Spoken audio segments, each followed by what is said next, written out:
Assalamualaikum warahmatullahi wabarakatuh.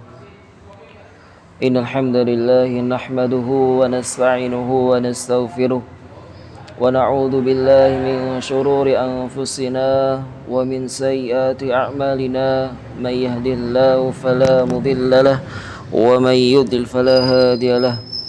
Ashhadu an la ilaha illallah wahdahu la syarika lah wa asyhadu anna Muhammadan abduhu wa rasuluh. Allahumma salli ala Muhammad wa ala alihi wa sahbihi wa man tabi'ahum bi ihsanin ila yaumiddin. Amma ba'du. Qala ta'ala ya ayyuhalladzina amanu taqullaha haqqa tuqatih wa la tamutunna illa wa antum muslimun. Wa qala Rasulullah sallallahu alaihi wasallam ittaqillaha haitsuma kunta wa adbi'is sayyi'atal hasanata tamhuha wa khaliqin nasa bi khuluqin hasan.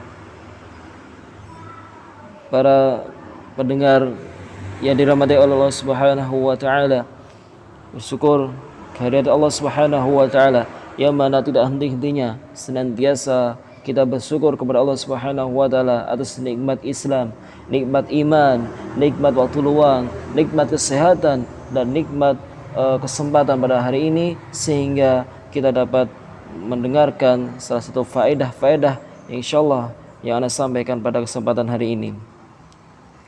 Salawat serta salam senantiasa kita bersolawat kepada Nabi kita yaitu Muhammad sallallahu alaihi wasallam, yang mana tatkala kita bersolat satu kali maka Allah akan bersolat kepada kita 10 kali. Nabi Muhammad sallallahu alaihi wasallam bersabda, "Man shalla alayya wahidan sallallahu alaihi asyra." Barang siapa yang bersolat kepadaku satu kali, maka Allah akan bersolat kepadanya 10 kali. Taib, pendengar semuanya yang dirahmati Allah Subhanahu wa taala, sedikit kita akan menjelaskan atau sedikit kita akan menyampaikan tentang masalah ilmu syar'i, yang mana ilmu syar'i ini adalah sebagai sarana yang paling mulia dalam menghadapi ujian di jalan Allah Subhanahu wa taala. Pendengar semuanya dirahmati Allah Subhanahu wa taala, menuntut ilmu syar'i yang bermanfaat laksana sebuah pohon yang penuh barokah. Allah Subhanahu wa taala berfirman dalam surat Ibrahim ayat 25, tu'ti ukulaha kulla hinin bi'idni rabbiha wa yadribullahu amsalan linnasi la'allahum yatazakkarun.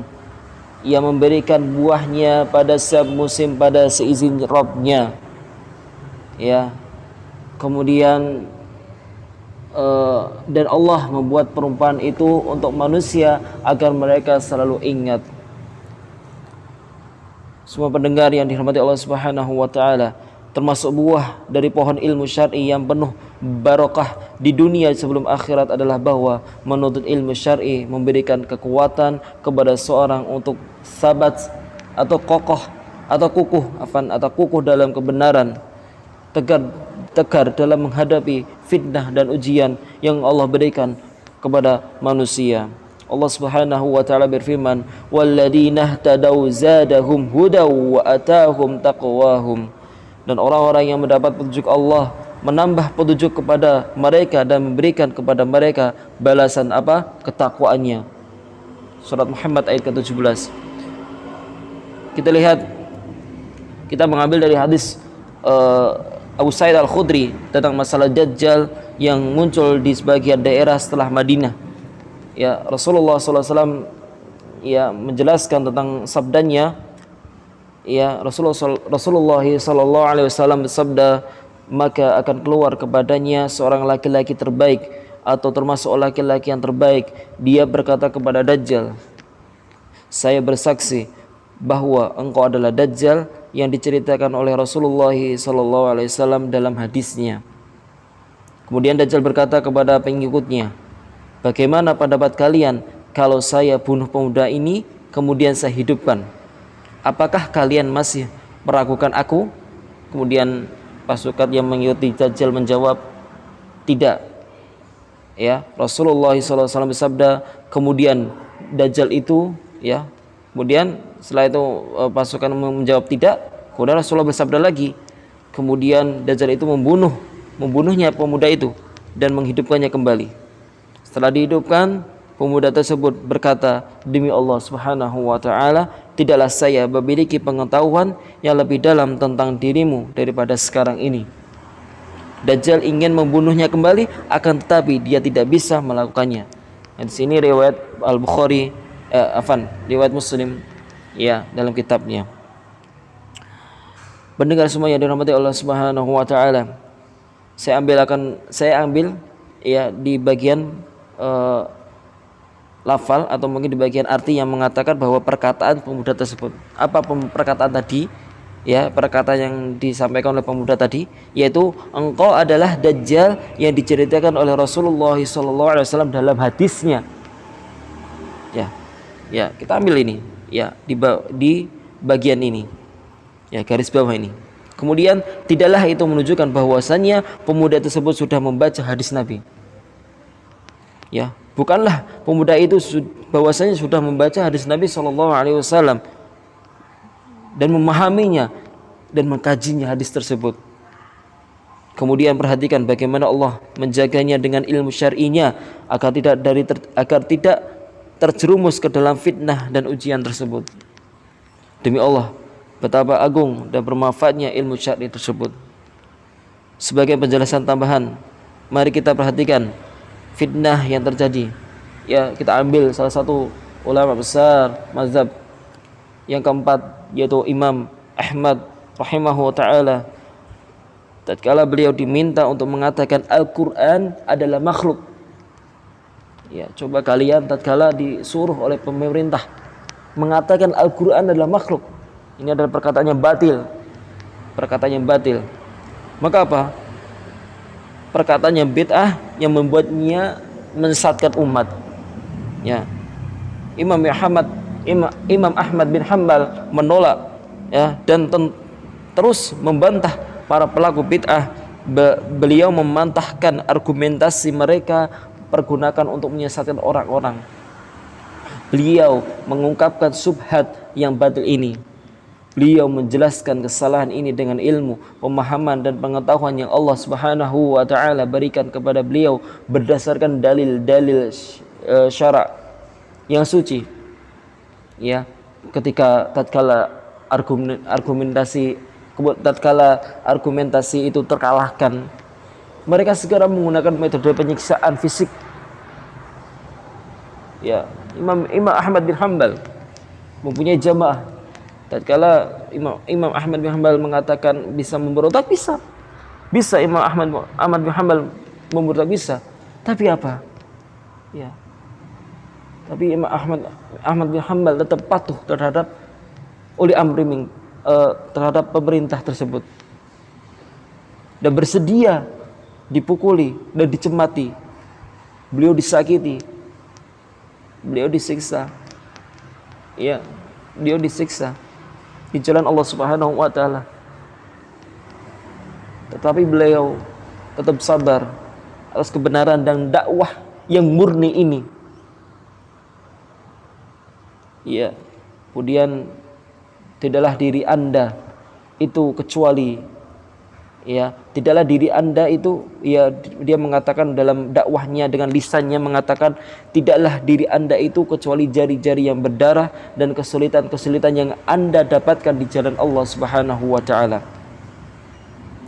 Pendengar semuanya dirahmati Allah Subhanahu wa taala, kemudian Allah memberi jalan keluar dari kesulitannya, menghilangkan penderitaannya, dan terangkatlah bendera Ahlus Sunnah sekaligus terjatuhlah bendera para pelaku bid'ah dan kebatilan.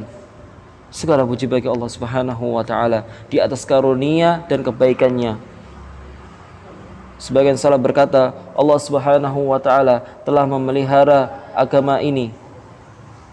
Ya, Allah Subhanahu wa taala telah memelihara agamanya lewat dua orang, yaitu Abu Bakar As-Siddiq radhiyallahu anhu yang terjadi pemurtatan, dan Imam Ahmad bin Hanbal tatkala terjadi ujian pada pemerintahannya. Saudaraku yang tercinta, ya, tidaklah kalian tatkala bertanya pada diri sendiri, ya, akankah Imam Ahmad bin Hanbal rahimahu wa ta'ala mampu bertahan menghadapi ujian dan penyiksaan yang berat ini yang dilakukan oleh pemerintah di zaman itu. Seandainya beliau tidak mempersenjatai dirinya dengan ilmu dan iman, membentengi diri dengan benteng takwa dan takut kepadanya yang menjadi buah dan inti dari ilmu syar'i, kemudian katakan kepadaku, ya, bagaimana Imam Ahmad bisa mengungkap syubhat dan kebatilan ahlul bid'ah yang memperdayakan orang-orang bodoh dan mencokoki mereka dengan kebatilan, kemudian beritahu aku bagaimana beliau mampu membantah kesesatan dan keraguan mereka seandainya tidak menggunakan senjata ilmu, fikih dan pengetahuan mendalam tentang agama. Jemaah yang mendengar semuanya dirahmati Allah Subhanahu wa taala. Kita ambil satu lagi contoh figur ulama kita tentang kebenaran bahwa ilmu syar'i bisa menjauhkan orang dari mereka yang ingin mengusik agama dan menjadikan orang itu tabah dalam menghadapi ujian dan fitnah di jalan Allah Subhanahu wa taala. Seorang yang diuji oleh Allah Subhanahu wa taala Allah akan cinta kepada mereka. Nabi Muhammad SAW bersabda di hadis yang sahih riwayat Bukhari Muslim mengatakan, "Idza ahabballahu qauman ibtalahum." Apabila Allah mencintai suatu kaum, maka Allah akan menguji mereka. Ya, Allah masih cinta pada kita. Bukan Allah membenci pada kita, tapi Allah mencintai pada diri kita. Ya. Kita ambil lagi satu cerita. Ya, di zamannya Syekhul Islam Ibnu Taimiyah. Syekhul Islam Ibnu Taimiyah, seorang ulama Rabbani, ya, yang kita lihat, perhatikan kisahnya ini, pejuang dan teladan dan yang membela agama ini dengan tulisannya, dengan lisan, harta dan darahnya, mengorbankan segala yang berharga untuk membela prinsip-prinsip dan akidah yang lurus, yang dengannya seorang beribadah kepada Tuhannya. Bagaimana hasilnya? Kita lihat perjuangannya Syekhul Islam Ibnu Taimiyah. Berlaku tatkala menguji hamba dan walinya yang solih, ia akan mengangkat derajat yang mengampuni kesalahannya, membersihkan hatinya dan ikatan siapapun selain Allah Subhanahu wa taala. Syekh yang mulia ini disiksa di jalan Allah Subhanahu wa taala. Ya, beliau dipukul, beliau ditahan di penjara, ya, di sebuah kota yang di tempat berada di Damaskus. Bagaimana hasilnya? Apakah beliau berbalik dan kebenaran terjumus ke dalam kebatilan? Apakah beliau berbalik dari kebenaran? Ya, apakah dia menjual dirinya demi dunia yang hina ini? Tidak. Wahai pendengar semuanya dirahmati Allah Subhanahu wa taala.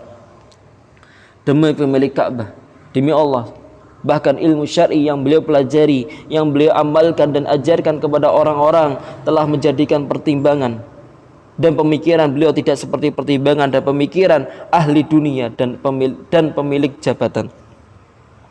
Beliau tidak seperti pertimbangannya dipemikirkan oleh ahli dunia dan pemilik jabatan, menjadikan ulama yang tidak memperdulikan harus ditahan di jalan Allah Subhanahu wa taala.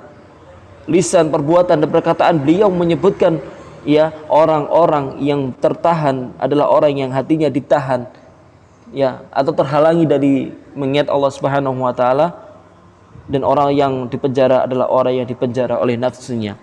Saya ulangi, perkataan Syekhul Ibnu Taimiyah mengatakan orang yang tertahan adalah orang yang hatinya ditahan atau terhalangi dari mengingat Allah Subhanahu wa taala, dan orang yang dipenjara adalah orang yang dipenjara oleh nafsunya. Ya, inilah penahanan yang hakiki. Bukan orang yang ditahan di kamar yang terkunci di balik gembok yang sempit.